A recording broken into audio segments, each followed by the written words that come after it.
So in April 2021, I became incorporated and started my production company, Samscape Productions Inc., and got these jackets made for just myself in the pandemic, which was born out of the combination of my acting career and my experience in photography and videography work. So as an actor, I've always been fascinated by what goes on behind the camera or backstage, as well as in front of it, because I think it's really important that us actors are not just, seen and heard, but that we're a part of the whole process, because it truly takes an entire team to put anything together. So we're nothing without the crews, obviously, that make films happen. So in producing this film, I was really happy to get an inside look at what it takes to put a film together. I also recommend, if you're watching, to check out IA_stories on Instagram. So you can hear from our friends in IATSE, which is the behind the scenes union for crew members. It talks about what crews go through. It's really, I think it's really important because we use the term movie magic. Like, wow, films are just made, they just appear, and they're just, wow, I just watched them from home, but there's a lot of work that goes into them. So I think that's just very important. So anyway, I was always in drama and acting class, band, film. The performing arts and the visual arts were always the things that really checked all of my boxes. So I actually have a YouTube series called Boozy Broadway and a podcast called Latest and Greatest with Sam Labrecque that are both available on the internet because I have no shame. But I've never developed a script or produced a film or put a team together, anything having to do with a film, start to finish. Nothing like that before. So when I wrote the script for Trying, I was like, great, I have no idea what to do. But I did know that in producing the film, because I was like, once I wrote it, I was like, this thing is happening, let's go, that I wanted to work with women. And I knew that I didn't want to just build a crew, but I wanted to build a team. So I turned to where I always go in my time of need, Facebook, because I'm stuck in 2009. And I actually joined a bunch of women in film Facebook groups and just asked in those groups where to start. Because I knew that I couldn't do it alone and I didn't want to do it alone, and I had done a lot of research up to that point, but I still knew that I needed someone who was going to be able to help me make a schedule and a budget, and I know how many people we need to hire, because I wanted to do this thing like now, but I had no concept of time or money or what it would take. I was like, oh, I can just do this in a couple weeks with a couple grand and that'll be it. So I literally knew nothing. So that's when I learned that I needed to hire a producer. Enter Nicole Campbell. Nicole was the first person who responded to my Women in Film Facebook posts, and I was like, let's freaking go. I was all about it. And the second person actually who reached out to me was Marilyn Flores, who ended up being our first assistant director on the project and was absolutely incredible. Marilyn was actually a guest speaker at both of the Trying premieres, speaking on women in film and her experience in the industry. So if you haven't already, check it out at the premiere video. So Nicole was my producer angel, basically. And she helped me make a budget spreadsheet, a list of positions we needed to fill, and helped me lay out a schedule. That's when I learned it would take a lot of time and a lot of money to do this. And that was also when she introduced me to the crowdfunding resource, Seed & Spark. We were originally planning a budget based on $10,000. I raised $13,000, and we ended up spending over $15,000 and counting. You can watch the batshit, we're swearing now, behind the scenes of the crowdfunding campaign at the crowdfunding video about Seed & Spark. Seed & Spark is amazing, by the way. This is about just me. Because fun fact, I was running the crowdfunding campaign solo while we were also doing pre-production for the film. So it was a lot. So in the month leading up to the film, the crowdfunding campaign ended on the day we started shooting, and that's all I'm gonna say. Go watch the video. So Nicole helped me with the framework of what needed to happen for the film. So I set the dates that I wanted us to shoot on because I wanted to shoot the film while I was still 25 because I'm ridiculous. So that was like an ego actor IMDb trivia moment for me. I swear, like like looking back on it now, like we should have had more time, but in the moment with no sleep, here we are. So, we need to move fast because it was already May. And, you know, I knew from the beginning that I wanted the trying team to be all women, which was going to take time. And the, you know, trying team early on, we coined that. So we had the trying team and then the trying fam of all of our supporters.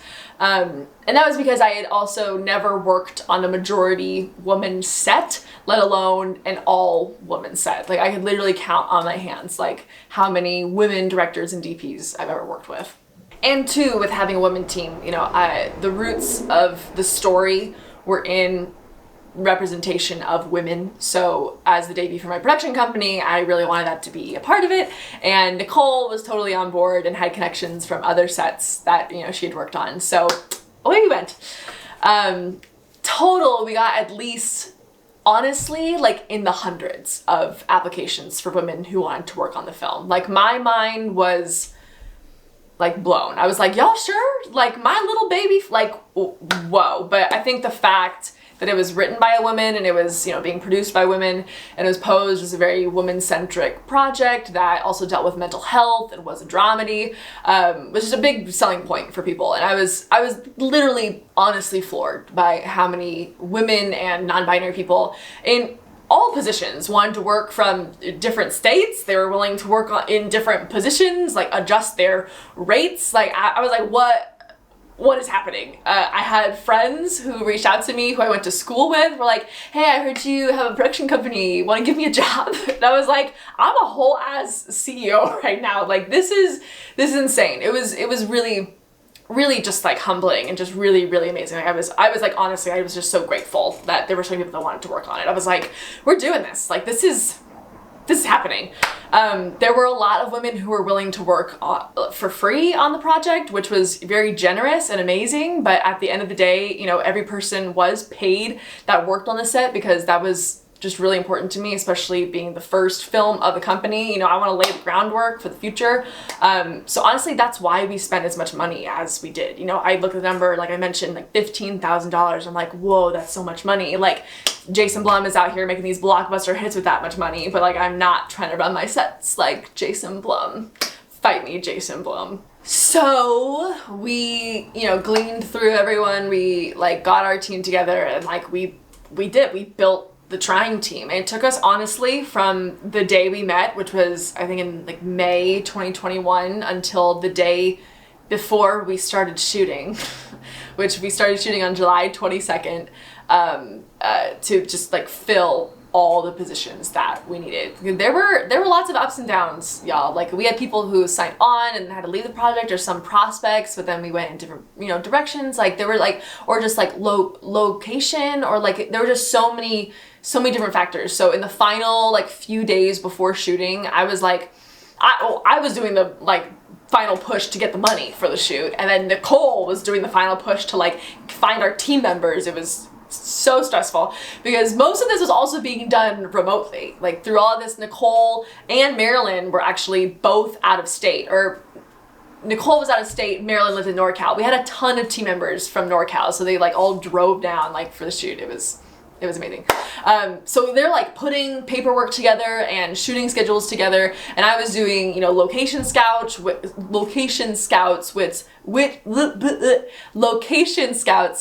thankfully I, you know, had booked before like we even start pre-production. Like thank God, because I was obviously local here. And I did those with our DP, Catherine Heath, and our production designer, Drea Monson. So we were able to like get those done before shooting day. But during this time, we were also casting the film. So that was a whole part of the process. Like we did all of our casting remotely as well through self-tapes and over Zoom. And honestly, that was probably my favorite part of pre-production because I actually got to be an actor for a second, which is like the whole goal of this, right? I'm like, that's why I'm doing this. And it wasn't until, you know, the like weeks right before that I got to get like little glimmers of like being an actor, which was really fun. Callbacks with the actors were probably the most fun, because we cast on Actors Access and Backstage. And Brandon Del Cid, who played Sebastian, Bryce Harrow, who played Hoodie Man, and Sheena Georges, who plays the receptionist, were all personal connections and friends. And then Rose London, who played Mrs. Hazel, was cast straight from a self-tape. We had done actually 2 rounds of casting for Mrs. Hazel. So we'd had initial auditions and then callbacks, and then we sent out another round of auditions. And as soon as we saw her tape, I was like terrified of her. And I was like, she's it. Like, she's our Mrs. Hazel. And Michelle Murphy, who played Lorraine, my mom, was cast straight from a self-tape, and she looked like me. Like, it was funny casting, like, a mom for me, because we had to find someone who obviously looked like me, you know, fit the role, and that was super fun. Her and my real mom actually met each other at the wrap party, which was really cute. That was very fun. Like, bizarre. And Kingston Zalea, who played Devin, a little boy coloring, he was cast after Zoom callbacks with a few different kids. And for Devin's role, you know, I had written him as 5 years old, but we kept the age open for casting purposes, because, you know, we weren't sure if we were going to be able to find, you know, a child who could, you know, read, which actually Kingston couldn't read yet while we were shooting. His mom was amazing, and you know, like, worked on his lines with him, so he came to set like ready to go. But yeah, we had the age for the role completely open, and we totally lucked out with Kingston, though, because he was the right age, and it was great. There were so many the headshots of these children. I think going through the tapes and headshots of the kids was the most fun, because they're so cute. Because if you're out here in LA hustling as a kid, you are a professional. So these kids are giving me a run for my money. I was like, let's go. And then Tyler Shilstone, who played the AAA person, Eddie, who we called him. He was cast after Zoom callbacks as well. And we'll say Eddie. Well, no, we'll say like AAA person was probably the most fun to cast, because it was the role that was actually the most open. So for submissions, we had all genders, races, ages, and honestly, I learned a lot as an actor through that casting process for that role specifically, because it truly was about, how does this actor as this character change or propel the story that we're trying to tell? And it was different with every single person. And I honestly had a soft spot for all of them, you know, the auditions and the callbacks. They were all so talented and like brought their unique gifts to the roles. And Tyler, who, you know, we ended up casting, he had an improv background. He studied at Groundlings, and I knew that like timing and energy was what I wanted for that scene. So the callback with Tyler was a blast. I mean, we were cracking each other up. We were like, it was just improv the whole time, honestly. It was like, can we just switch it up? Can we just improv a little bit? It was like, pew, pew, pew. It was awesome. So that was great. And honestly, the same thing happened with actors as did our trying team members. You know, we had actors who, like, throughout the casting process had conflicts. There were scheduling problems. There were, you know, union actors. This was a non-union shoot. You know, I want to say, thankfully, we did have our cast by the end of, like, the week before we shot. Thank God. So it wasn't as close, like, day of, like, finding the trying team was. But then, for me, you know, between the crowdfunding and pre-production, I was also trying to like remember to eat and work out, and I like wasn't sleeping. Like, that was out of the equation. So I was taking all of the little glimmers of, you know, fun moments of being an actor with our fellow actors as best I could. And it was insane, because, you know, I was trying to prepare for the role of a lifetime, you know, as an actor, while, you know, Nicole and I were putting all of the pieces in place for the shoot, and the trying team was prepping, who were so amazing. You know, like, we had our production designer that I mentioned, Drea. She was like sourcing pieces for the film, like, 'cause we had a, you know, it was a small this was considered an ultra low budget, you know? So she was doing all the work, like gleaning, putting things together, and then Catherine Heath, their DP, was like, she was able to get a camera loan for a second camera for the shoot. You know, we were dealing with rentals and all that. So it was, it was insane. I mean, honestly, it was more than anything, of course, it was a learning experience for sure. I mean, we had a crew of 20 and a cast of 8, and you know, truly every person that worked on the Trying team was meant to be there on this project. Like I said, you know, we had hundreds of people who were willing to work on this, and you know, out of all of the Trying team members and actors that we chose, it was such an incredible team, and I'm just like forever grateful for them. And I'm honestly just like so glad that I know everything that I do now, like that I learned, because it's like completely changed my view on the industry for the better. And we can only go up from here, y'all. So whew, I don't know what's up next for Samscape. We will find out. But that was pre-production. So that's what we had to do to get Trying ready to go.